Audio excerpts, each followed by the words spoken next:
What's going on, guys? Nick Lesagore here, Exit 12 Homebrew in the house on a rare weekday, weeknight brew day. It's Thursday, December, I don't know, 13th, December 16th.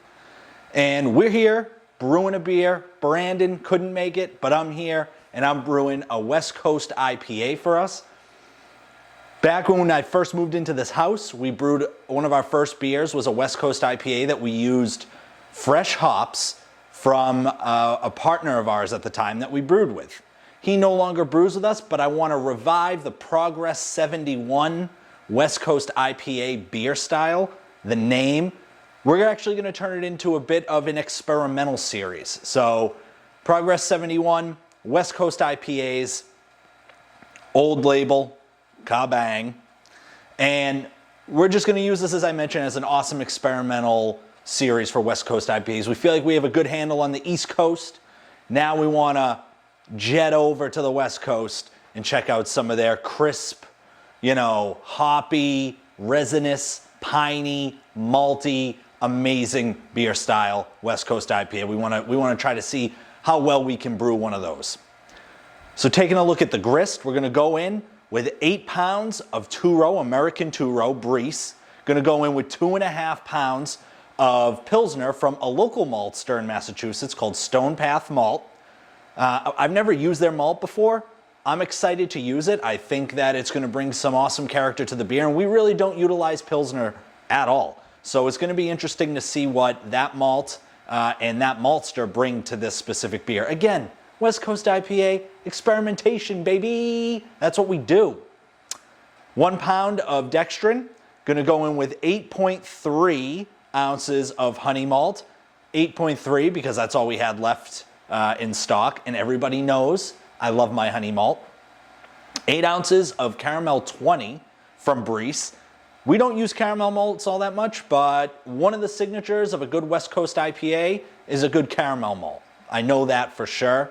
Mike Dean, who's another home brewer, he brews an amazing West Coast IPA, and he utilizes caramel malt. I think it might be C20 or C30 in his. So we wanted to utilize a nice caramel malt, give it some little added flavor. And then 5 ounces of acid malt to kind of mess with the pH a little bit, bring it down to kind of where we're looking at, 5.35 on the pH. So that's it for the grist. Really kind of interesting. Again, experimental. We're going to play around with this beer style quite a bit.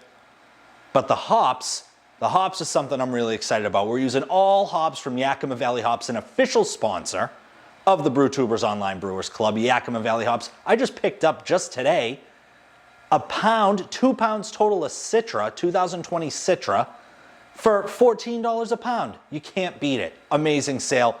People at YVH are amazing. Check them out. All Yakima Valley hops in this beer. We're going in with a 1/2 ounce of Centennial at 60 minutes, a 1/2 ounce of Cascade at 45 minutes. Both of those hops have been known for the hazy style, but they really started out mainly as West Coast IPA hops. Classic signature West Coast IPA hops. Going in with 1 ounce of Cascade at 15 minutes, and another ounce of Cascade at 5 minutes. And then that's it for the boil. That's a lot of boil hops. We haven't utilized that many boil hops in a long time. That's 1, 2, 3 ounces of boil hops. I think the last time we utilized that many was probably in the brown ale that we did, that won a couple of awards, humble brag. And then we're hitting a Whirlpool. So we're gonna go with I call it the Sam Whirlpool because it's the temperature that we utilize on our Sam New England IPA, 185 degrees for 10 minutes. We're going to go in with Amarillo, 1.75 ounces, and then 1 ounce of Cascade. And then we're doing what we kind of call our signature dry hop, which is end of fermentation, 24-hour dry hop when you bump up the beer at 70 degrees to kind of clean it out of any kind of off flavors. We're going in with 1.85 ounces of Amarillo and 1 ounce of Cascade. Again, 1 day, bang, hit it for, looks like a 5 or 7 day cold crash, and then we're good to go. We are adding Irish moss, yeast nutrient, sorry, not Irish moss. We are adding Whirlflock tablet, and yeast nutrient as well, 10-15 minute range, 10 minute. And we're just gonna do a nice, clean, easy yeast. Cephal USO5, that's what we use in our brown ale. And it really worked out well. It's a nice, clean yeast. It doesn't take over yeast character on the beer. And we really want the hops and the malt to shine in this beer. So that's it. The water, treating the water a little bit, and just kind of, I actually went online on Scott Janis's website, and he has a West Coast IPA water profile. I'll put the link in the description if I can find it. I didn't save the link, but I kind of took a lot of what he was talking about in that article and put it in for our water addition. So gypsum, calcium chloride, and Epsom salt, going in with a lot of gypsum, going in with quite a bit of Epsom salt, and then a little bit of calcium chloride. So really excited about this beer. It's been a while since we've brewed. I still got 2 beers on tap, but it's been a while. I'm in the mood for a nice, crisp, clean West Coast IPA. Let's see how clear we can get this some be. Let's get going. All right, technically batch number 2 of Progress 71, about to mash in. Let's do it.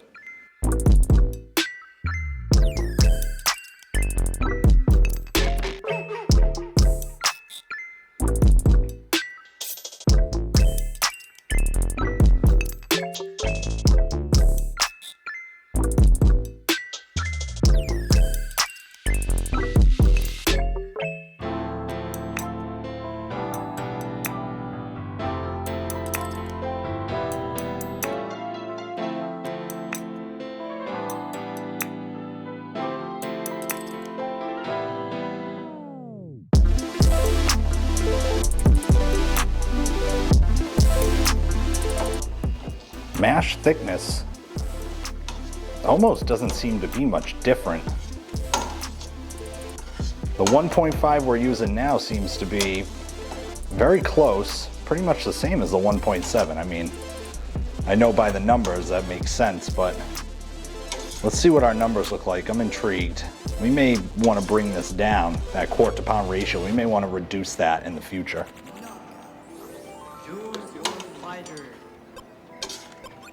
But we're all mashed in.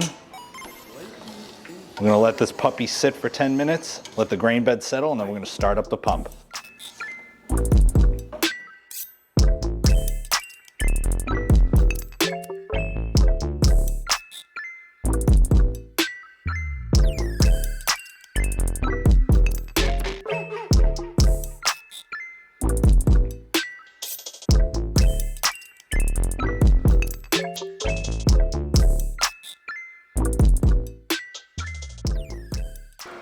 All right, we just started the pump up. We're gonna set the clock for 3 minutes. We're gonna let the pump run for 3 minutes, and then we're gonna take a sample to get pH. All right, looking like we're a little low on pH. 5.14. What I'm gonna do is take a second reading. Sometimes giving it extra time for the mash to recirculate helps out with readings. So I'm gonna dump this out, I'm gonna take a second reading, and we'll see where we're at and if we need to add anything extra to get it up to our desired 5.35. All right, we're a little low on pH. We're gonna add a little bit of baking soda to bump it up, take another reading, and then wherever we're at, we'll be pretty good with. All right, a little bit low, 5.15. We'll see where we end up with our numbers, but not overly impressed so far. Choose your fighter. All right, as you can see, we are rolling right along. We got 28 minutes left in the mash. And that thing is looking clear on clear. In honesty, we could probably pull this now, but I am a firm believer in the 60-minute mash, so we're gonna let it go. But I would assume that conversion is pretty much done. As you can see, the pump is going nice and fast. Oh yeah, that is one sexy beast.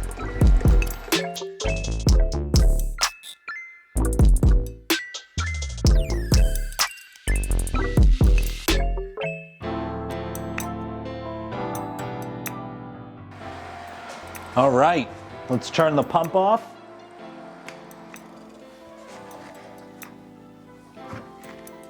And let's pull up this malt pipe. I really love this hydraulic table, honestly. It's got wheels on it. It's easy to bring back and forth. Turn this off. I'm gonna pop the top off, take the lid. We got a empty 5 gallon bucket here to catch the lid so that we're not putting it on the ground and there's no mash water kind of leaking out. Let's pop up this malt pipe.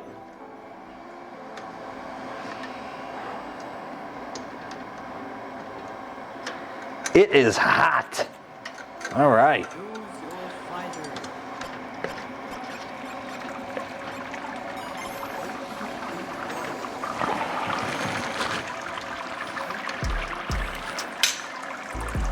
And just like that, I don't know if you can hear that. We're starting the filtering process. I'm gonna set this anvil. We got the 240 volt. I'm gonna set it to boil. And we're gonna sparge now. But first, what I wanna do is pull off some of these first runnings and get a gravity with my Brewing America. My Brewing America mash hydrometer, and Brewing America, an official sponsor of the BrewTubers Online Brewers Club. And we're gonna take a first runnings gravity to see how the mash process went. So let's try that out.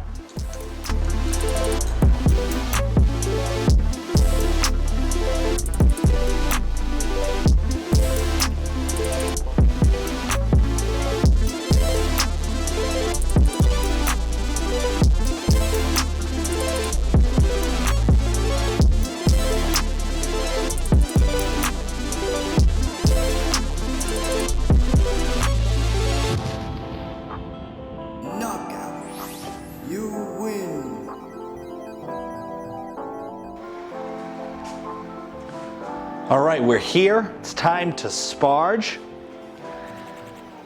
Brewfather says to sparge with 2.59 gallons of water.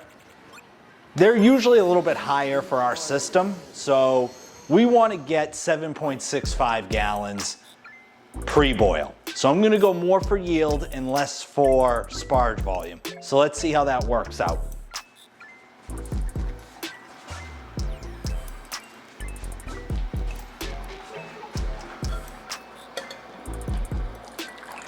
Gonna take some sparge water here from my Brewer's Edge Mash and Boil.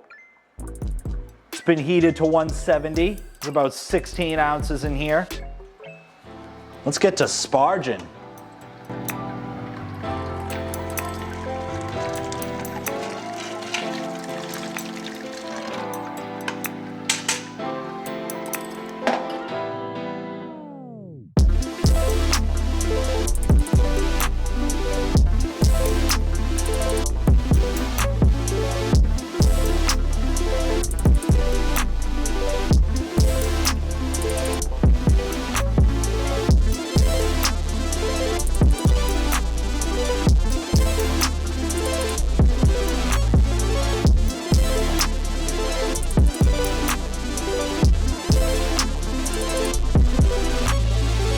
Okay, generally when you're taking a first runnings gravity, what you want is the first runnings to be considerably higher than your pre-boil. Our pre-boil gravity is 1.045. And as you'll see in a minute, we are in between 60 and 70. That's looking like 246,076. 076, that's pretty incredible. So I'm really happy. Let's see where the 2 gallon or so sparge takes us. So after adding 2.59 gallons, as Brewfather said, we actually are low on our volume. We're at 7.13 gallons. We have to get to 7.65. So I had about a half a gallon of Sparge water sitting in the brewer's edge, and I just threw it in batch Sparge. Screw it. We're trying to get to that volume. We're so high on our first runnings, I'm thinking that that's gonna help even it out a little bit and get us into that 0.45 range, so let's see. All right, we just hit the boil. A ½ ounce of Centennial. I took a sample already to get our pre-boil gravity.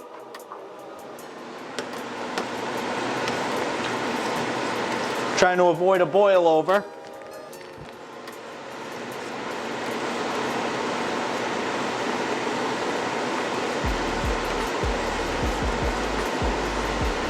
We're off and running.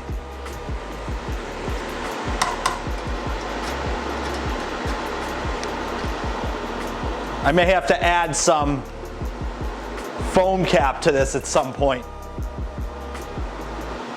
This boil is rolling. I gotta be honest, there are few things in home brewing life better than 240 volts. Thing is just rolling along. Bubbly, bubbly. And the way we set it up is just kind of like an adapter plug. We didn't do any special cutting of wires or anything. I have an electrician neighbor who put us in for 240. Big thanks to Big Nate. And we just have like an adapter plug that we plug it into. It's absolutely perfect for us. Oh. Yeah, I'm gonna be adding some firm cap. All right, gonna add the firm cap, and our next drop is just in a few minutes, 45-minute edition again of Centennial. All right, 45 minutes. Kablam, another ½ ounce of Centennial. Going in.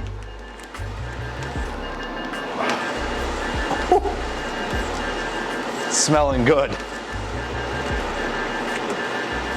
We're intrigued to see what kind of bitterness we get adding the hops at the 60, 45, 15, no 30-minute edition, but adding the hops when we are. We're intrigued to see what level of bitterness we get. All right, let's talk numbers. We got about a ½ hour left till the end of the boil, almost. So let's chit chat. We had our first runnings gravity, which was 1.076. Pre-boil, we're shooting for 1.046. We're trying out a few different variables that are new to our brewing process in order to take a look at ABV, what our mash efficiency is, etc. A few of those are the quart to pound ratio that I mentioned, as well as the mash temp. We went from mashing it around 152, 151 for most of our beers to doing this one at 149. We lowered our quart to pound ratio, and we were shooting for a 1.046 pre-boil gravity and ended up at 1.055. So that's 0.09 points higher. That puts us at an 80% attenuation, 84% mash efficiency, and the beer, Brewfather is now estimating to be 8.3% alcohol. I don't think we're gonna get to 8.3. Let's see how we go. Let's see how we finish on OG. But the OG is supposed to be 1.064. So we're already at 1.055. Let's see if we can hit 1.064. I'm thinking based on the OG, we're gonna be a little bit higher, but these are great numbers, good news. It means we can pop up our brewhouse efficiency a little bit depending on how we finish. So 240, 240 volts, man. This thing is beasting through. So we're definitely gonna be boiling off some water. I'm excited to see what happens. All right, we're sitting at the 15-minute mark. Alarm's about to go off. We're going in with an ounce of Cascade.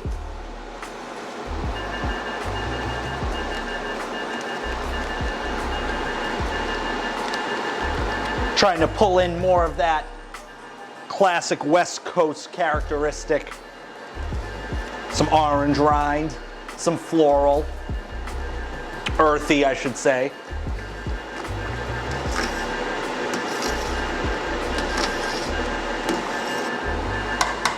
In a couple more minutes, 5-minute mark, we're going in with another hop drop. We're also going to be hitting some yeast nutrient and a Whirlpool tablet.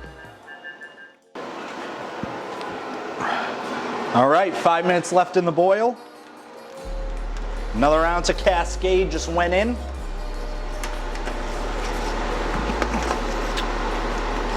I'm enjoying a late dinner. It's been a great brew day so far. I'm excited to see what the OG is going to be. The reason why we're adding all these hops is to check out the bitterness. I'm really excited to see mainly how heavy that bitterness is going to be. Get that orange, get that classic West Coast style. Let's do it.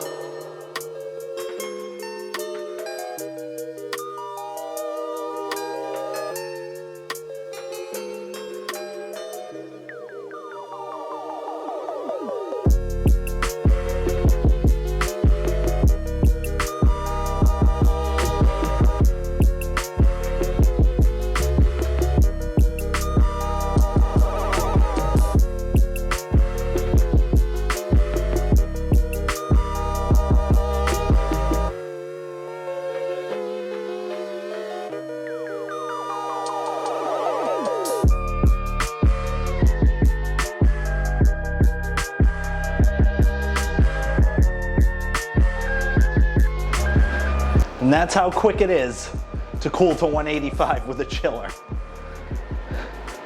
Just a few seconds.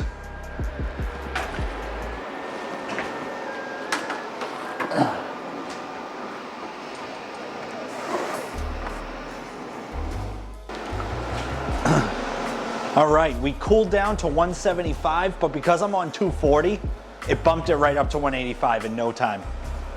Only took a few minutes. We're at 185. Just hit it. We're going in on our 185-degree Whirlpool with 1 3/4 ounces of Amarillo and 1 ounce of Cascade. I'm excited to show you this Whirlpool setup. Brandon's ingenuity, his big brain, as we say on the podcast. He set this up. So let's take a quick look at it. All it really is, as you can see, that Whirlpool is just smashing.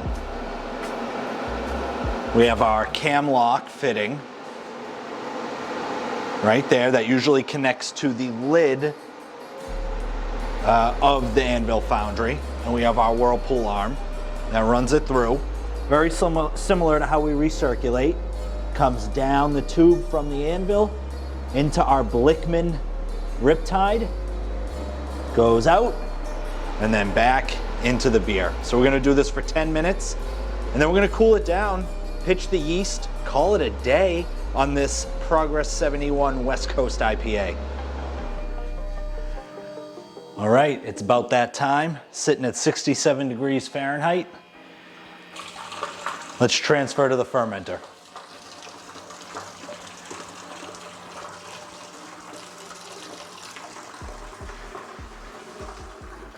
Now this is what I call proper aeration.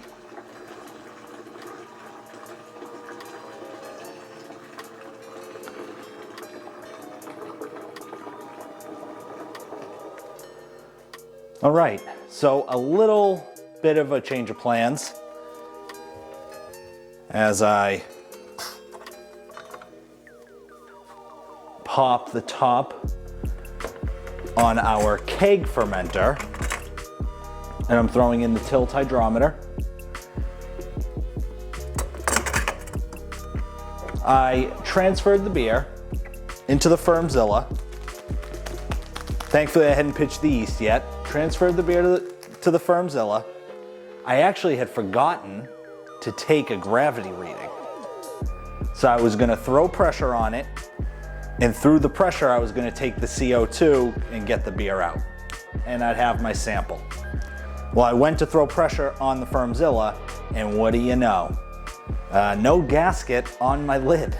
So I rummaged around, spent way too much time looking for a new gasket. I don't have one, I have to order a new one, but thankfully we have a keg fermenter. We have a floating dip tube that has worked really well. The only thing that stinks is the yield. The yield, we're not gonna get 5 gallons. I got about 4.5 in here and I really filled it up. So I'm hoping through 6 drops of firm cap in to keep that krausen down. We do still have to dry hop this, so I'm hoping with all the dry hops and hopefully the krausen stays down that we don't have any blow-offs or anything weird happen because we are fermenting under pressure. So I threw in the tilt hydrometer and now I'm gonna pitch the yeast.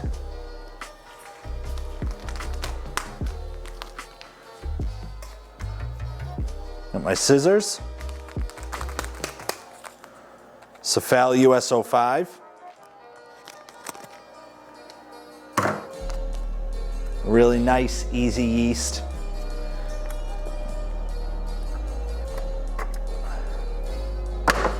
Pop off the picnic tap. And let's pitch the yeast, finally. It's almost 1 a.m.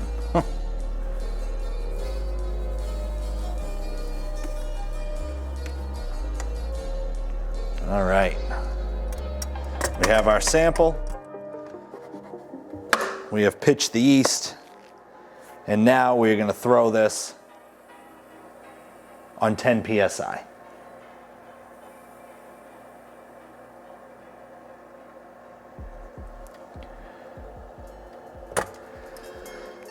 I'm gonna get a spunding valve, and we're gonna call this good.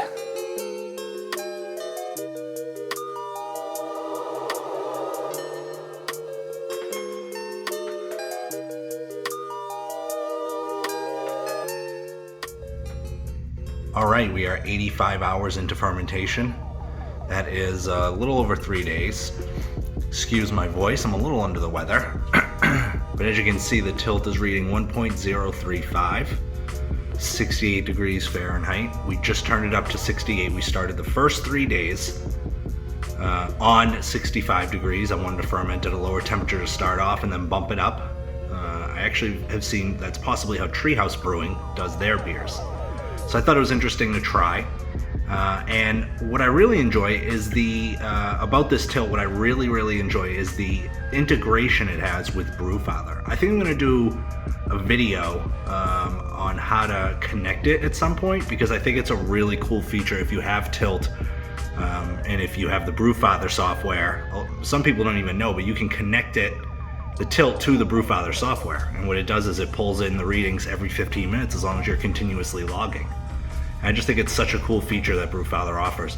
The way to continuously log, I purchased this Amazon Kindle on Amazon for, I think it was like 50 bucks or 40 bucks. And I just have a screen app that I chose, that I downloaded.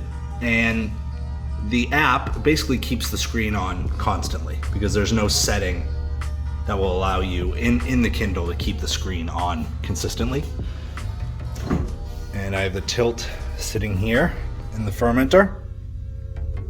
And we are perfectly at 10 PSI as we continue on with this West Coast IPA Progress 71. I'm so excited to see how this turns out. But that is our fermentation method, and we have it plugged in, as you can see, going down behind the kegerator and into an outlet. So that is how we track our fermentations. I'm excited. I think I'm gonna get a second tilt too for when we do double brew days, so I can track 2 beers. That'd be really cool. Thanks so much for watching. We'll have an update on this beer. You can check it out. I am absolutely tuckered out. Wrapping up. Thanks so much for watching. L'chaim. Cheers.